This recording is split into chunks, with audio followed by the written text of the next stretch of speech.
Palmistry का एक और वीडियो हिंदी में। यहाँ पे बात करेंगे एक व्यक्ति की जिनकी उम्र है 41 ईयर ओल्ड और ये काफ़ी परेशान हैं। कोरोना काल में इनको काफ़ी दिक्कतें वगैरह महसूस हुई, काफ़ी परेशानियाँ हुई और इन्होंने कहा कि ये जो भी इनका मेन बिज़नेस था उनसे उससे बेसिकली इनको एग्ज़िट करना पड़ा। तो सबसे पहले हम हाथ की स्ट्रेंथ और वीकनेसेस पे जाते हैं।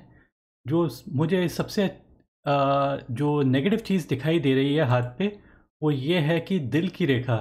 ये दिल की रेखा है, वो थोड़ा बहुत दिमाग की रेखा पे के आसपास आके रुक जाती है। ये जीवन रेखा है और ये दिल की रेखा थी।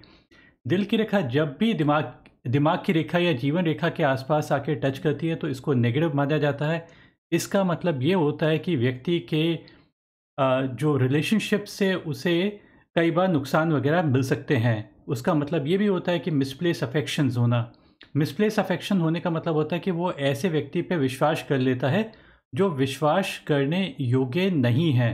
मतलब बस यही सबसे मेन इनके हाथ पे नेगेटिव साइन दिखाई देता है। इसके अलावा जो बहुत अच्छे साइन दिखाई देते हैं, जो काफ़ी रेयर साइन है, वो ये है कि पहले तो दिमाग की रेखा आप ये देखिए, ये दिमाग की रेखा है और ये जीवन रेखा, ये दोनों की दोनों रेखाएँ काफ़ी लंबे समय तक जुड़ी हुई हैं। जिस व्यक्ति की भी काफ़ी लंबे समय तक ये दोनों रेखाएँ जुड़ी रहती हैं, उसका मतलब ये रहता है कि व्यक्ति बहुत कॉशियस होता है, शाय होता है, हार्ड वर्किंग होता है, कंटेम्पलेटिंग होता है। कंटेम्पलेटिंग का मतलब होता है करें, नहीं करें, करें, नहीं करें। तो ऐसे व्यक्ति के हाथ से कई अपॉर्च्युनिटीज़ निकल जाती हैं। अब व्यक्ति ये भी सोचता है क्या अपॉर्च्युनिटी निकलने को बुरा माना जाए या अच्छा माना जाए? मैं इसको कुछ नहीं मानता हूँ। आप ये मत समझिए कि अपॉर्च्युनिटी निकल गई तो सब चीज़ें हाथ से निकल गई। इसका मतलब केवल और केवल ये है कि ये कॉशियसली बेसिकली चलते हैं और इनका जो सक्सेस है, बिकॉज़ ये कॉशियस ज़्यादा हैं, तो इनका सक्सेस या तो 35 के बाद या 44 के अप्रॉक्सिमेटली ज़्यादा मिलना शुरुआत हो जाता है। तो ये इनके केस में क्योंकि ये दोनों रेखाएँ जुड़ी हुई हैं, उसका मतलब यही निकलता है। अब जो इनके हाथ पे जो दिमाग की रेखा में जो थोड़ा-सा चेंज है, वो ये है कि दिमाग की रेखा इस पॉइंट तक आती है, मतलब कि जो इंटरसेक्शन है पैसे की रेखा और दिमाग की रेखा का इंटरसेक्शन होता है एज 35। तो 35 के बाद का ये वाली रेखा है, इतनी सी रेखा दिमाग की जो है वो 35 के बाद वाली रेखा है। अब नॉर्मली क्या होता है, नॉर्मल लोगों में क्या होता है कि यही दिमाग की रेखा थोड़ी-सी नीचे की तरफ झुकती है माउंट ऑफ मून पे। माउंट ऑफ मून पे ये इलाका होता है कल्पनाओं का, विजुअलाइज़ेशन का, रोमांस का एंड इम्प्रैक्टिकलिटी का। लेकिन इनके हाथ में ऑपोज़िट डायरेक्शन में ये मुड़ गई है। दिमाग की रेखा का ऊपर मुड़ना काफ़ी अच्छा माना जाता है। स्पेसिफ़िकली अगर वो पॉइंट करती है मरकुरी की तरफ। मरकुरी क्या है? बुद्धि है। ये इलाका बुध का इलाका है और बुध का मतलब होता है बुद्धि। और ऊपर जो टिल्ट करती हुई जो रेखा है, इसको हम इस रूप में लेते हैं कि फिंगर के टिप्स तो स्काई हो गई और बेस ऑफ द पाम जो हो गया वो अर्थ हो गई, ग्रेविटी हो गई। तो नीचे की तरफ झुकने को थोड़ा-सा नेगेटिव माना जाता है और ऊपर की तरफ टिल्ट होने को, दिमाग की रेखा को अच्छा माना जाता है। इसका मतलब बेसिकली ये निकलता है कुछ उत्साह, कुछ उमंग वगैरह की सिचुएशन आती हैं 35 के बाद से और अच्छी आ जाती हैं। और अपवर्ड रेखाओं का मतलब, और वो भी मर्करी की तरफ पॉइंट करने का मतलब होता है कि वो लेखन वगैरह में अच्छा हो सकता है। लेकिन देखिए हर व्यक्ति लेखन की तरफ नहीं जाता है, तो इसके मीनिंग भी अलग-अलग हो सकते हैं। इसका मीनिंग ये हो सकता है क्योंकि मर्करी की तरफ गई तो मर्करी होता है स्किल के लिए, कैलकुलेशंस के लिए, कम्युनिकेशन के लिए। तो इसमें कहीं न कहीं बेटरमेंट आना और ये स्पेशल एबिलिटीज़ व्यक्ति को दे देता है। वर्क और स्पेशल एबिलिटीज़ का मतलब ये होता है कि कोई स्किल बहुत अच्छी दे देता है। अब एक और जो रेखा जो सबसे अच्छी, अगर मैं इनके हाथ पे अगर मैं देखूँगा कि सबसे अच्छी कौन-सी रेखा है, वो है बुध की रेखा। ये जो परपेंडिकुलर रेखाएँ दिखाई देती हैं। अब परपेंडिकुलर रेखा दिखने का मतलब ये रहता है कि व्यक्ति अपनी स्किल्स को शार्पन करता है। हल्की रेखाओं, जो छोटी रेखा होगी उसे हम काइंड ऑफ इग्नोर कर सकते हैं और जो लंबी सी रेखा है उसको हम बहुत अच्छा मान के चलते हैं। और ऐसी रेखाएं लोगों के हाथों पे नहीं होती हैं। इसी को ही रेयर लाइंस आप मान के चलिए, जो बहुत कम पाई जाती हैं। कहने के लिए तो ये कई लोगों के हाथों पे हो सकती हैं, बहुत ही कमज़ोर टाइप की हो सकती हैं, बहुत ही मरेल टाइप की हो सकती हैं, इतनी कमज़ोर होंगी कि वो कई बार दिखाई भी नहीं देती हैं, इस टाइप से होती हैं। तो जो हल्की बहुत सी रेखाएं होंगी उसकी सिग्निफिकेंस कुछ नहीं रहती है जितनी कि स्ट्रॉन्ग रेखा की रहती है।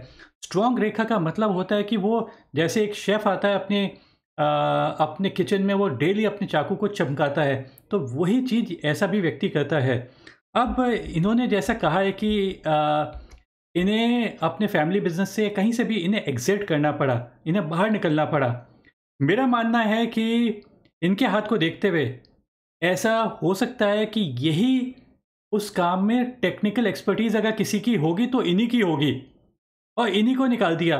तो अब वो जिस काम से इनको निकाला गया है, वो कैसे वो वो कैसे अपने आप को सस्टेन कर पाएगा? ये क्वेश्चन मार्क लग जाता है। तो जिसके पास हुनर है, ये हुनर की रेखा है। हुनर जिसके पास भी रहेगा वो अपना काम कहीं पे भी कैसे भी स्टार्ट कर सकता है, उसे कोई भी दिक्कत नहीं होगी। मतलब ये बेस्ट, इससे अच्छी लाइन कोई हो ही नहीं सकती जैसा कि इनके हाथ पे दिखाई देती है। अब हम आते हैं अब हम आते हैं पैसे की रेखा पे। ये वाली पैसे की रेखा है जो चंद्र के पर्वत से निकलती है। चंद्र के पर्वत से निकलने का मतलब होता है पानी से बेनिफिट, फॉरेन कंट्री से बेनिफिट, ट्रेडिंग एक्टिविटी से बेनिफिट, पब्लिक अप्रिसिएशन से बेनिफिट, ट्रेडिंग या सर्विस इंडस्ट्री से बेनिफिट, इन सब से बेनिफिट, और वुमेन से भी बेनिफिट। अब हम आते हैं दिमाग की रेखा का जो इंटरसेक्शन है, ये एज 35 हो गई, और दिल और पैसे की रेखा का इंटरसेक्शन है, ये एज 53 हो गई है। तो आप ये देखिए, दिल और दिमाग की रेखा के जो बीच का जो पोर्शन है वो एज 44 के आसपास की है यहाँ पे। तो जिस पॉइंट पे मैंने मार्क किया है या डॉट मार्क किया है, उससे थोड़ा सा पहले इस पोर्शन के एज लगभग इस व्यक्ति की एज उस समय के आसपास दिखाई देती है कि जिस समय पे वो चल रहा है। मैं एकदम इस डॉट को थोड़ा सा छोटा करता हूँ जिससे कि आपको पता लग पाए कि मैं कहाँ पे क्या चीज़ इंडिकेट कर रहा हूँ। ये वाला जो डॉट है ये 44 है, तो ये व्यक्ति इस पॉइंट के आसपास है। तो इस पॉइंट के आसपास आप ये देखिए, इस पैसे की रेखा में कहीं पे भी कुछ नुकसान टाइप की चीज़ नहीं दिखाई देती है। अब इन्होंने जैसा कहा है कि इन्हें परेशानी है, लेकिन मेरे हिसाब से कुछ भी प्रॉब्लम नहीं होनी चाहिए इनकी लाइफ में, और जो भी हुआ है वो अच्छे के लिए ही हुआ है। तो प्रॉब्लम की कोई कोई चिंता ही नहीं। साथ ही साथ इनकी, क्योंकि सूर्य की भी रेखा ये वाले दिल की रेखा के ऊपर के पोर्शन में अच्छी है। दिल की रेखा का ऊपर का पोर्शन होता है 53 के बाद, इतना सा पोर्शन यहाँ से 53 से एंड बियॉन्ड। तो 53 एंड बियॉन्ड बहुत अच्छा रहना चाहिए। लेकिन कई बार जब सूर्य की रेखा केवल और केवल यहीं पे अच्छी रहती है, माउंट पे अच्छी रहती है, या दिल की रेखा से ऊपर और फिंगर के नीचे अच्छी रहती है, तो मैं इसको नॉर्मली पूरी लाइफ के लिए कह देता हूँ, ना कि केवल आफ्टर द एज ऑफ 53। अब आते हैं एक और जो चीज़ देखिए कि जो अर्ली पोर्शन ऑफ रेखा 53 से पहले वहाँ पे थोड़ी सी हल्की है। हल्की होने का मतलब होता है कि संशय होना, डाउट होना, और डाउट्स हर चीज़ को डिस्ट्रॉय कर देते हैं। तो कोशिश ये करनी चाहिए कि डाउट्स को रिमूव करें। अच्छा साइन एक ये भी है कि दिल की रेखा में क्लैरिटी है। केवल जो नेगेटिव एस्पेक्ट है वो यही है कि दिल की रेखा दिमाग की रेखा को आके छू रही है। उसी को ही हम नेगेटिव मान के चलते हैं। साथ ही साथ अगर हम इनको इस पॉइंट ऑफ लाइफ को देखेंगे तो आप ये देखें कि लाइफ लाइन से कुछ रेखाएं ऊपर की तरफ मुड़ती हैं। ये 45 से आगे और 45 से लेकर 55 की एज में दिखाई देती हैं। अपवर्ड मूवमेंट जब भी रहता है फिंगर्स की तरफ, तब हम उसको गेन्स कहते हैं, और उसका मतलब यही रहता है कि व्यक्ति को कुछ ना कुछ मिलता है। अब चाहे वो लक उसको मिले, उसका लकी समय रहे या कुछ और रहे, ये किसी भी रूप में इसको देखा जा सकता है। मतलब उसके लिए ये वाला समय जो है बहुत अच्छा एंड प्रोडक्टिव रहना चाहिए। अब मैं रीडिंग को एंड करूँगा। बस एक चीज़ और मैं यहाँ पे ऐड कर देता हूँ कि लाइफ लाइन के साथ साथ एक रेखा आप ये देखिए, ये तो लाइफ लाइन है, इस साथ साथ एक रेखा हल्की सी दिखाई देती है। थोड़ी सी और स्ट्रॉन्ग होती तो मैं ज़्यादा बेटर कहता। ये रेखा सपोर्टिंग लाइफलाइन कही जाती है। सपोर्टिंग लाइफलाइन का मतलब ये रहता है कि ये मंगल की रेखा है, और मंगल होता है एक फाइटिंग प्लैनेट। फाइटिंग प्लैनेट का मतलब होता है ये फाइट करता है डिफ़िकल्ट सिचुएशन से, डिफ़िकल्ट लोगों से, और फाइनली ये विन कर जाता है। तो जब सपोर्टिंग लाइफलाइन रहती है, चाहे हल्की है, देखिए हल्की का इफेक्ट थोड़ा सा कम हो जाता है, अगर स्ट्रॉन्ग होती तो उसका इफेक्ट ज़्यादा रहता है। तो हल्की रहने का मतलब ये, हल्की और स्ट्रॉन्ग का मतलब यही रहता है कि वो व्यक्ति अपनी लाइफ को रीस्पार्क कर देगा। जैसे किसी व्यक्ति की लाइफ पूरी अगर डिस्ट्रॉय वगैरह हो भी जाती है, उसके बावजूद ये प्रोटेक्शन की रेखा है, व्यक्ति प्रोटेक्टेड फील करेगा।